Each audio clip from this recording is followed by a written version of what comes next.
Good afternoon and welcome to this weekend's edition of Mocs News. I'm Brian Bass. And I'm Christine Brown. UTC's School of Nursing is nearing the completion for accreditation for the Doctorate of Nursing Practice Program. In order to receive accreditation for the program, the School of Nursing has to make sure that the curriculum and site is up to the standards of the Commission on Collegiate Nursing Education. CCNE policy requires that institutions provide an opportunity for the program's community of interest such as students, alumni, faculty, and employers to provide written input into the deliberations of the evaluation team. Due to funding issues in 2008, it delayed the accreditation process, but Director Catherine Lindgren felt good to know that the process that started in 2008 is nearing the end. The accreditation for the doctorate program lasts for 5 years. The doctorate program had site visits from CCNE from September 19th to the 21st. This semester, the Social Issues Committee in SGA is focusing their efforts on raising awareness for lesbian, gay, transgender, and bisexual relationships. The committee has devised a campaign to inform students, faculty, and staff about these relationships, SGA announced Tuesday. They designed a gingerbread man for t-shirts and posters that emphasizes the qualities that all individuals share.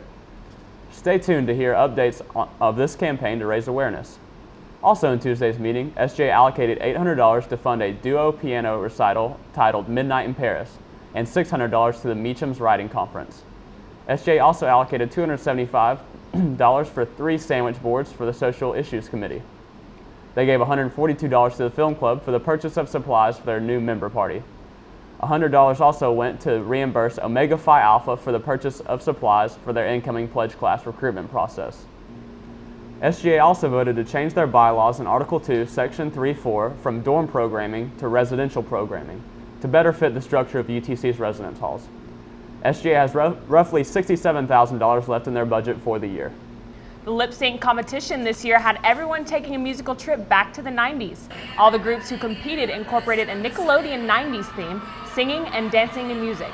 Each routine sent the audience into a time capsule reminiscing on their childhood of SpongeBob, Rugrats, All That, and Rocket Power to name a few. However, it was still a competition. The Resident Hall Association, RHA, took first place in the Best Organization category. Best Sorority went to Chi Omega in first place. Second place went to Alpha Delta Pi, and Delta Zeta took third.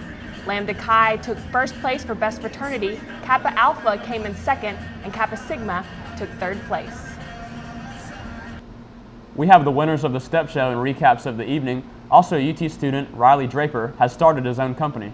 More to come, so stay tuned. We will now go to Demarius and Tanya, who is hosting your entertainment segment.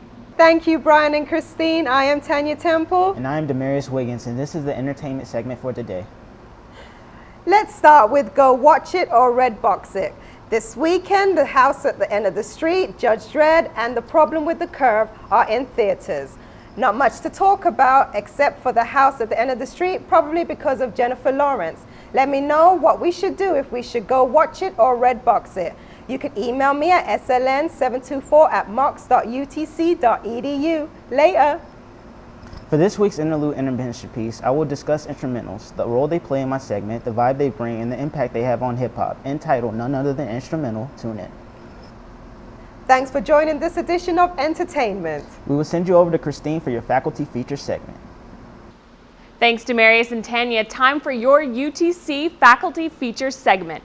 This week, get the scoop on the new Green Library set to open in fall 2013 and get to know our lead librarian, Dean of the Lupton Library, Teresa Lidka.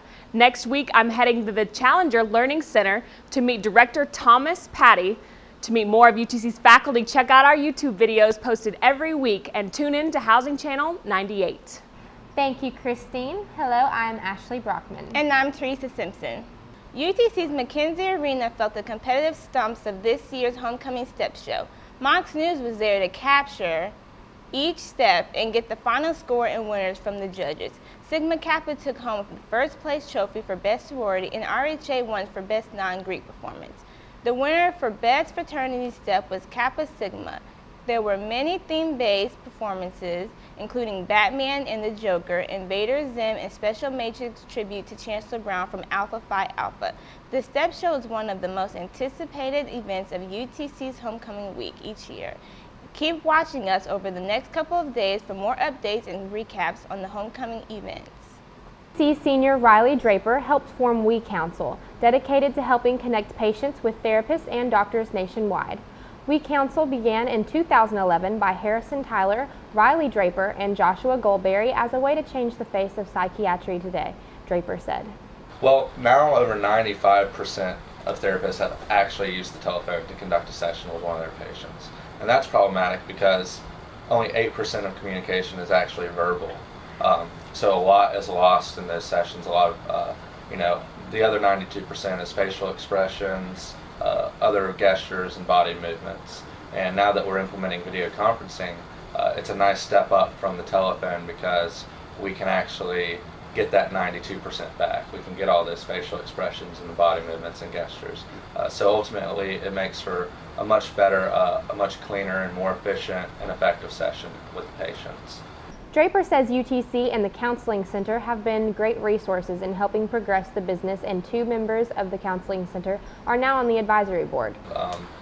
So much to the point that we've actually been able to line up 10 beta testers from all different states that are going to be testing our product when we release it in early 2013. And they're going to be using it with their patients, showing it to their colleagues. Draper also recommends any student with a passion for an idea for a business to go ahead and start it, because this experience has been one of the best he has ever had. Because these running into difficulties teaches you how to think about things in a new way. And Josh and Harrison and I, almost laugh about it when we talk about when we first started the company. It was so much different from what it is now. And we had so many ideas that didn't float, that didn't work out, and then we had a bunch of new ones that came in, and they, ended up being viable ideas. We Counsel was featured on Nuga.com, and you can find the article online at their website, www.nuga.com. Former CEO of BB&T Corporation, John Allison, will appear as part of the 2012 Burkett Miller Lecture Series. John Allison is internationally and more recently known for his leadership in opposing the federal government's bailout of banks during the recent financial crisis. Mr. Allison will share his opinion on what he believes has caused the economic crisis of our country and what he also believes will help the country recover.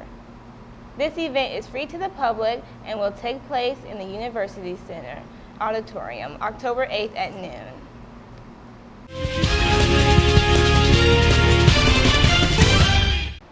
In the Mocs Sports Minute, volleyball is finally back at home after a long road trip to take on App State Friday at 6 p.m., then Western Carolina on Saturday at 3. These are 2 crucial conference games for the Lady Mocs, so come out to McClellan Gym and help cheer them to victory. The Lady Mocs soccer team is still on the road this weekend. They will play at Davidson Friday night at 7 and at Georgia Southern Sunday at 2 as they enter the heart of conference play. Cross-country runner Nathan Wanick has done it again. The senior was named the Southern Conference Runner of the Week for 2 weeks straight after an incredible finish in the Vanderbilt Commodore Classic in Nashville last week. Congratulations once again, Nathan Wanick. That does it for this week's Mocs Sports Minute. Remember to catch live action, scores, and highlights at GoMocs.com. We'll see you next week. That does it for this weekend's Mocs News. Thank you for joining us. Be sure to check out our videos uploaded throughout the week to YouTube. We now air on the Housing Channel 98 and Cable Channel 3, so tune in. Until next time, have a great weekend from all of us here at Mocs News.